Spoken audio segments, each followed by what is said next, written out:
بسم اللہ الرحمن الرحیم۔ جیسا کہ محرم الحرام کا مبارک مہینہ چل رہا ہے، اس مہینے کے تعلق سے ہم آپ کے سامنے شہید کا مقام اور مرتبہ بیان کریں گے۔ دیکھیے، سیدنا حضرت حسین رضی اللہ عنہ میدان کربلا میں جیتے ہیں یا ہارے ہیں؟ اگر جیتے ہیں اور یقیناً جیتے ہیں تو پھر جیت پر یہ غم کیوں؟ یہ رونا پیٹنا یا حسین کے نعرے لگانا، تعزیہ نکالنا، دہکتی ہوئی آگ پر چلنا، شمشیر زنی اور سینہ کوبی کرنا، شربت و کھچڑا تقسیم کرنا، یہ سب کیوں؟ ایک سچے مسلمان کا ایمان تو یہ ہے کہ نواسہ رسول سیدنا حضرت حسین رضی اللہ عنہ کو شہید ہو کر وہ منصب مل گیا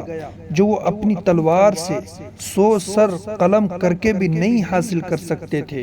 کیونکہ شہید کو حیات جاودانی ملتی ہے۔ اور اس کے بارے میں باری تعالی نے قرآن کریم کے اندر ارشاد فرمایا، جو لوگ اللہ کے راستے میں قتل کر دیے جاتے ہیں انہیں مردہ نہ کہو بلکہ وہ زندہ ہیں، لیکن تم نہیں سمجھتے۔ دوسری جگہ سورہ آل عمران میں ہے، جو لوگ اللہ کے راستے میں قتل کر دیے جاتے ہیں انہیں مردہ نہ سمجھو بلکہ وہ زندہ ہیں اور اپنے رب کے پاس سے رزق پاتے ہیں۔ احادیث نبویہ سے بھی پتہ چلتا ہے کہ جام شہادت نوش کر لینے کے بعد شہید کو اللہ کے یہاں جو مقام و مرتبہ نصیب ہوتا ہے اس کو لفظوں میں بیان نہیں کیا جا سکتا۔ ترمذی کی ایک روایت ہے کہ جنت میں جانے کے بعد کوئی شخص بھی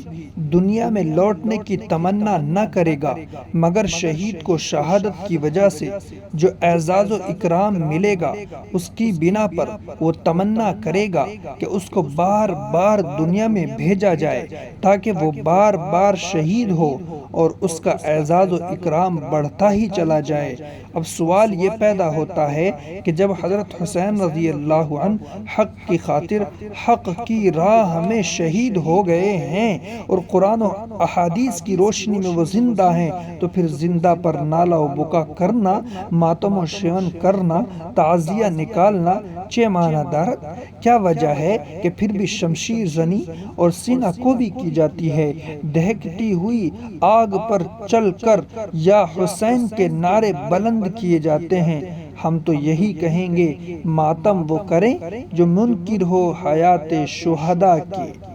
ماتم وہ کریں جو منکر ہوں حیات شہداء کے، ہم زندہ جاوید کا ماتم نہیں کرتے۔ اس کے بعد بھی جو لوگ غم حسین رضی اللہ عنہ میں گریبان چاک کرتے ہیں اور نوحہ و ماتم کرتے ہیں، تعزیے نکالتے ہیں، وہ یہ بھول جاتے ہیں کہ ہم ایسے عظیم شہید کا ماتم کر رہے ہیں جو زندہ ہے۔ اور الزامی طور پر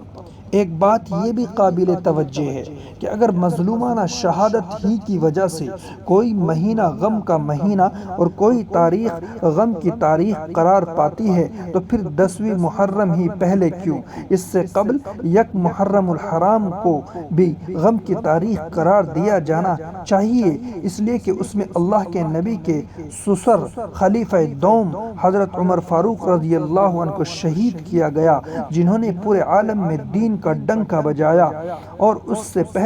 ماہ ذی الحجہ کی 18 تاریخ کو غم کی تاریخ قرار دیا جانا چاہیے، اس لیے کہ اس میں حضور پر نور محمد عربی صلی اللہ علیہ وسلم کے داماد ذو النورین حضرت عثمان غنی رضی اللہ عنہ کو بے رحمانہ طریقے سے اعلانیہ شہید کر دیا گیا۔ اور اس سے بھی قبل ماہ شوال کو غم کا مہینہ قرار دیا جانا چاہیے، کیونکہ اس میں حضور اقدس صلی اللہ علیہ وسلم کے حقیقی چچا حضرت حمزہ رضی اللہ عنہ کو ایسے غزوے میں بے دردانہ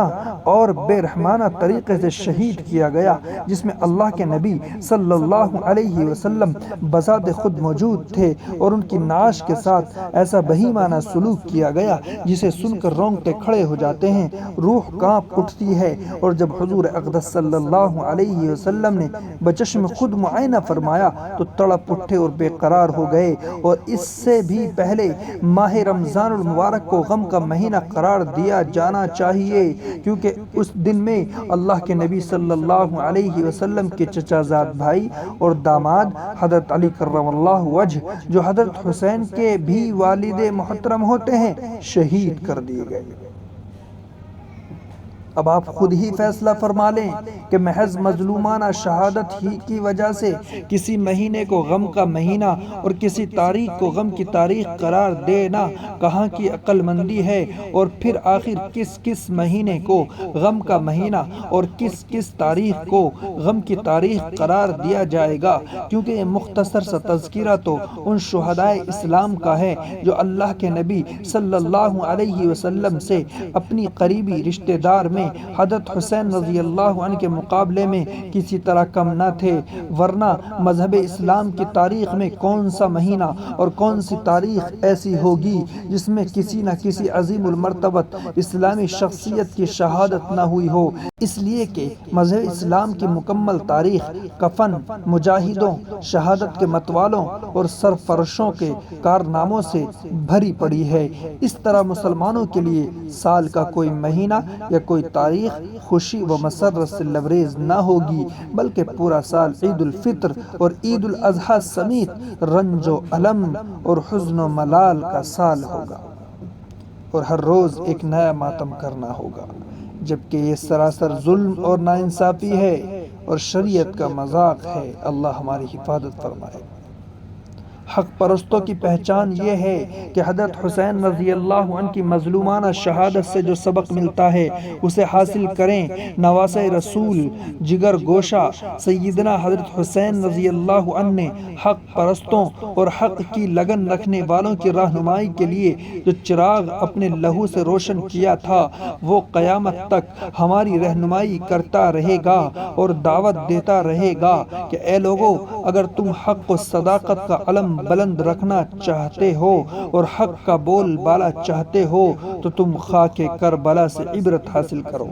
سیدنا حضرت حسین رضی اللہ عنہ نے جس نظام کے خلاف علم بغاوت بلند کیا تھا، وہ آج بھی ہمارے سامنے مختلف روپ بدل کر دن دناتا پھر رہا ہے۔ آج بھی انسان پر انسان کی حکمرانی اور جبر و تشدد کی روایت قائم ہے، اور ظلم و استبداد کی نت نئے طریقے اپنائے جا رہے ہیں۔ صرف افراد ہی نہیں بلکہ ممالک اور قومیں دوسرے ممالک اور قوموں کے استحصال میں مصروف ہیں۔ اب ضرورت ہے کہ ہر ماہ محرم پر ہم مفسدات اور غلیظ حرکتوں کو چھوڑ کر شہادت حسین رضی اللہ عنہ کی بنیادی وجوہات کی روشنی میں اپنے عہد و پیمان کی تجدید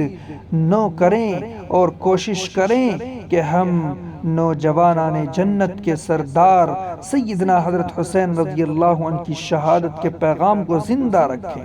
اس لیے کہ وہ ظلم اور فسق و فجور پر مبنی اس نظام کے خلاف تھے۔ یزید جس کی علامت بنا ہوا تھا، اگرچہ اس نظام کو تبدیل کرنے کی قوت ان میں نہیں تھی، لیکن اتنی ہمت ضرور تھی کہ وہ اس نظام کے مفاسد کو ہمیشہ کے لیے واضح کر دیں، اور یہ بات روز روشن کی طرح عیاں ہے کہ انہیں اپنے مقصد میں اس حد تک کامیابی ملی، آج تک تاریخ عالم جس کی مثال پیش کرنے سے قاصر ہے۔ سیدنا حضرت حسین رضی اللہ عنہ خود جام شہادت پی کر امت محمدیہ کو یہ وصیت کر کہے کہ ظلم، ناانصافی، بے دینی اور فسق و فجور کے خلاف جد و جہد کرنا ہی ہر مسلمان کی زندگی کا مقصد ہونا چاہیے۔ ماہ محرم حرمت والے مہینوں میں سے ایک مہینہ ہے، اور یوم عاشورہ انتہائی متبرک اور مقدس دن ہے۔ قرآن و احادیث سے اس دن کے فضائل و برکات ثابت ہیں، جس سے زیادہ فائدہ اٹھانا چاہیے۔ یہی اصل کامیابی ہے اور یہی حق پرستی کی پہچان بھی ہے۔ باری تعالی ہم تمام کو قدردانی کی توفیق مرحمت فرمائے، آمین۔ وما علینا الا البلاغ۔